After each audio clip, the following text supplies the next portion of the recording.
नमस्कार दोस्तों, स्वागत करता हूँ एक बार फिर से आपके अपने YouTube चैनल पर। फ्रेंड्स, आज की जो वीडियो होने वाली है वो होने वाली है 71 BPSC mains online application form के बारे में। जी हाँ कैंडिडेट, अगर आपने 71 बीपीएससी प्री एग्जाम को पास कर लिया है, क्वालिफाई कर लिया है, तब अब आपको बीपीएससी 71 के मेंस के ऑनलाइन फॉर्म को फिल करना होगा।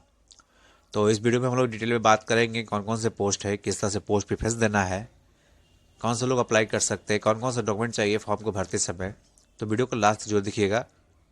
और वीडियो शुरू करने से पहले अगर आप हमारे चैनल पर नए हैं तो वीडियो को जो सब्सक्राइब कर लीजिए, ताकि आपको ऐसे ही जानकारी आगे भी मिलते रहे। तो दोस्तों, जितने भी बीपीएससी 71 प्री एग्जाम के जो क्वालिफाइड स्टूडेंट हैं, यानी कि टोटल 14,261 कैंडिडेट्स जिन्होंने ऑनलाइन एप्लीकेशन को दिया था 71 प्री एग्जाम को और उसको क्वालिफाई कर लिया है, अब वो लोग को मेंस एग्जाम का फॉर्म फिल करना होगा। और मेंस एग्जाम को फॉर्म को फिल करने के लिए आपको बीपीएससी की वेबसाइट पे जाना होगा, जहाँ पे बता देता हूँ कि जहाँ पे ये जो 71 का जो मेंस एग्जाम है उसमें टोटल जो वैकेंसीज है वो 1298 पोस्ट की, यानी कि 1300 करीब करीब पोस्ट है जिसके लिए एग्जाम लिया गया था। और पास के कैंडिडेट की संख्या है 14,261, यानी कि 1300 पोस्ट के लिए 14,261 कैंडिडेट हैं जो इस फॉर्म को फिल करेंगे। तो आइए समझते हैं इस वीडियो में। दोस्तों, ऑनलाइन एप्लीकेशन है जो आपको 3 दिसंबर से चालू हो चुका है, और इसका जो लास्ट डेट है फॉर्म भरने का वो 24 दिसंबर 2025 है। तो यहाँ पे करीब 21 दिन का विंडो ओपन किया गया है, जहाँ पे आप आकर के मेंस के फॉर्म को फिल कर सकते हैं। दोस्तों, अब हम लोग बात करेंगे रिक्वायर्ड डॉक्यूमेंट्स की, जो बीपीएससी मेंस एग्जाम्स के लिए आपके पास रिक्वायर्ड होने चाहिए। और यहाँ पे वो सारे निर्देश दिए गए हैं कि आपके पास मैट्रिक का मूल प्रमाण पत्र होना चाहिए जो डेट ऑफ बर्थ को प्रूफ करता है। ठीक है, तो मैट्रिक का सर्टिफिकेट होना चाहिए आपका, जो जन्म तिथि के प्रमाण के लिए। उसके अलावा जो आपका जो ग्रेजुएशन की मार्कशीट और ग्रेजुएशन की डिग्री है वो दोनों आपके पास होनी चाहिए। ठीक, उसके बाद जो तीसरा डॉक्यूमेंट है, अनुसूचित जाति अनुसूचित जनजाति के उम्मीदवारों के लिए उनके पिता के नाम एवं पता से निर्गत जाति प्रमाण पत्र एवं अस्थायी निवास प्रमाण पत्र। तो जितने भी SC ST कैंडिडेट है उनका जो जाति प्रमाण पत्र होगा और निवास प्रमाण पत्र होगा वह उनके फादर के नाम से होगा। फिर है आपका जो BC1 कैटेगरी के लोग हैं और BC2 कैटेगरी के लोग हैं, उनके अभी जो क्रीमी लेयर रहित प्रमाण पत्र यानी कि एनसीएल जो होगा वो भी फादर के नाम और पता से निर्गत होना चाहिए। आर्थिक रूप से कमजोर वर्ग के के लिए सामान्य प्रशासन विभाग और जो ईडब्ल्यू से बिलोंग करते हैं उनका सर्टिफिकेट होना चाहिए उनके पास। जितने भी दिव्यांग कैंडिडेट हैं उनका भी जो सर्टिफिकेट होना चाहिए उनका वैलिड होना चाहिए। अगर आपने स्वतंत्रता सेनानी के पिता, पोता, पोती, नाती नातनी के दावा किए हैं तो उसके लिए भी आपको जिला पदाधिकारी या उसके द्वारा निर्गत प्रमाण पत्र होना चाहिए। जिस कैंडिडेट ने अधिकतम उम्र सीमा छूट संबंधी यानी कि एज रिलैक्सेशन के लिए कॉमन को फिल किया है तो उनका भी सर्टिफिकेट उसके पास होना चाहिए। अगर आप भूतपूर्व सैनिक हैं, SSC के पूर्णकालिक कैडेट हैं तो उसके लिए भी आपका रिगार्डिंग सर्टिफिकेट देना होगा।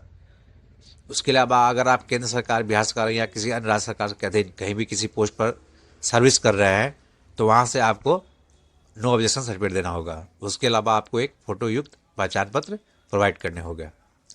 जितनी भी योग्यता से संबंधित प्रमाण पत्र है उसकी निर्गत होने की तिथि आपका प्रारंभिक परीक्षा के समय ऑनलाइन आवेदन की जो निर्धारित तिथि है, अंतिम तिथि वहाँ तक का होना चाहिए। तो 71 बीपीएससी प्री के एग्जाम का फॉर्म भरने का लास्ट डेट 30 जून 2025 था। तो जितने भी जो सर्टिफिकेट है आपके पास वो 30 जून 2025 के पहले या 30 जून 25 तक ही होने चाहिए, ना कि उसके बाद का होना चाहिए। यानी कि चाहे वो कैटेगरी सर्टिफिकेट हो, चाहे आपका मार्कशीट हो, सर्टिफिकेट हो, जितने भी डॉक्यूमेंट्स आप प्रोवाइड करेंगे वो आप ध्यान देंगे कि 30 जून 2025 तक ही उसकी वैलिडिटी होनी चाहिए, ना कि उसके बाद की होनी चाहिए। दोस्तों, अब हम लोग बीपीएससी के मेंस एग्जाम के स्ट्रक्चर को समझ लेते हैं। तो जैसा कि आप जानते हैं जो अनिवार्य विषय होते हैं वो सबसे पहला आपका सामान्य हिंदी है जो 100 अंक के लिए होगा, और इसके लिए आपको 3 घंटे का समय दिया जाएगा। इस विषय में आपको कम से कम 30% मार्क्स लाना होगा, ये मैंडेटरी है। बट जब मेरिट लिस्ट बनेगा तो जरूरी नहीं है कि इस विषय की गणना की जाएगी। सेकंड पेपर आपका सामान्य अध्ययन का होगा। सामान्य अध्ययन आपको 300 नंबर के होंगे और जिसके लिए आपको 3 घंटे का समय दिया जाएगा। उसके बाद सामान्य अध्ययन के दूसरे जो पत्र होंगे उसके लिए भी 300 अंक होंगे और उसके लिए भी 3 घंटा का समय दिया जाएगा। निबंध के एग्जाम होंगे। निबंध के एग्जाम के लिए आपको 300 नंबर के लिए 3 घंटा अलग से दिया जाएगा। तो ये आपके अनिवार्य विषय है। उसके बाद आपको एक वैकल्पिक विषय सेलेक्ट करना होगा, यानी कि ऑप्शनल पेपर सेलेक्ट करना होगा मेंस के एग्जाम्स के लिए। और जो ऑप्शनल पेपर है वो आप अपने हिसाब से सेलेक्ट कर सकते हैं। जो भी विषय में आप पारंगत हैं या जो भी विषय की आप तैयारी करते हैं उस विषय को कर सकते हैं। ऑप्शनल जो विषय होंगे वो 100 मार्क्स के लिए होंगे, जिसमें 100 मल्टीपल चॉइस क्वेश्चंस पूछे जाएंगे और इसके लिए आपको 2 घंटे का समय दिया जाएगा। तो इसमें आपको मिनिमम जो मार्क्स है क्वालिफाई करने के लिए वो आपको प्राप्त करना अनिवार्य होगा। और मेरिट लिस्ट भरते समय इसकी भी गणना नहीं की जाती है, तो इन सब विषय पे ध्यान दीजिएगा। तो आपको यहाँ पे जितने भी सब्जेक्ट दिए गए हैं उसमें से एक आपको ऑप्शनल पेपर सेलेक्ट करने होंगे। दोस्तों, अब बात करते हैं ऑनलाइन एप्लीकेशन को भरने समय सबसे जो मेन इंपॉर्टेंट पार्ट है वो है पोस्ट प्रेफरेंस। तो पोस्ट प्रेफरेंस को कैसे भरा जाए उसके बारे में बात करते हैं। हमेशा याद रखिए कि पे लेवल 9 की जो नौकरी है उसको लेवल 7 या लेवल 6 से ऊपर रखिए। और मैं जो सुझाव दे रहा हूँ ये एक सुझाव ही है, बाकी जो आप प्रेफरेंस डालेंगे वो अपनी रुचि और पात्रता के अनुसार ही डालें, वो ज़्यादा बेटर रहेगा। नंबर 1 पे आप अनुमंडल पदाधिकारी SDM के पोस्ट को रख सकते हैं, क्योंकि ये बिहार प्रशासनिक सेवा का सबसे प्रतिष्ठित पद है और इसकी पावर पोषण की संभावनाएं सबसे अच्छी रहती है। 2 नंबर पे आप पुलिस उपाधीक्षक DSP के पोस्ट को रख सकते हैं। DSP का जो पोस्ट है वो यूनिफॉर्म की पावर, उत्वाद, सामाजिक सम्मान का बहुत अधिक है यहाँ पे। लेकिन इसको आप 2 नंबर पे तभी रखें जब आप फिजिकल रिक्वायरमेंट्स को पूरा करते हैं, यानी अपने हाइट वेट को मेजर कर लें। अगर आप एलिजिबल हैं तो ही आप इसको 2 नंबर पे रखें। अदरवाइज अगर आप एलिजिबल नहीं रहेंगे और इसको नंबर 2 पे डालते हैं तो फिर आप इस पोस्ट प्रेफरेंस से बाहर हो जाएंगे। नंबर 3 और 4 पे आप सहायक निबंधक और श्रम अधीक्षक यानी कि असिस्टेंट रजिस्ट्रार लेबर स्टूडेंट को रख सकते हैं। ये लेवल 9 की जो अन्य प्रशासनिक पोस्ट भी उसके बाद भर सकते हैं। फाइनेंस ऑफिसर की विशेष जो वित्त प्रशासनिक पदाधिकारी की फाइनेंशियल एडमिनिस्ट्रेशन ऑफिसर यानी FAO, उसको अगर आप चुन रहे हैं तो आप ऑप्शनल पेपर का भी ध्यान देंगे, क्योंकि यहाँ पे आपका वैकल्पिक विषय कॉमर्स, इकोनॉमिक्स, गणित या स्टैटिक्स नहीं है। तो फिर इस पोस्ट की प्रेफरेंस देने से आप बचें, क्योंकि इन लोगों के लिए ही यह पोस्ट डिजाइन किया गया है। नंबर 5 पे आप रेवेन्यू ऑफिसर, राजस्व अधिकारी को रख सकते हैं। ये लेवल 7 का पोस्ट है, लेकिन ग्रामीण क्षेत्र में भू राजस्व और प्रशासनिक मामलों में इसकी शक्ति प्रभाव बहुत अधिक है। इसे कई छात्र लेवल 9 के बाद तुरंत वरीयता देते हैं। उसके बाद आप प्रखंड पंचायती राज पदाधिकारी BPRO, फिर वेलफेयर ऑफिसर जैसे पद को रख सकते हैं।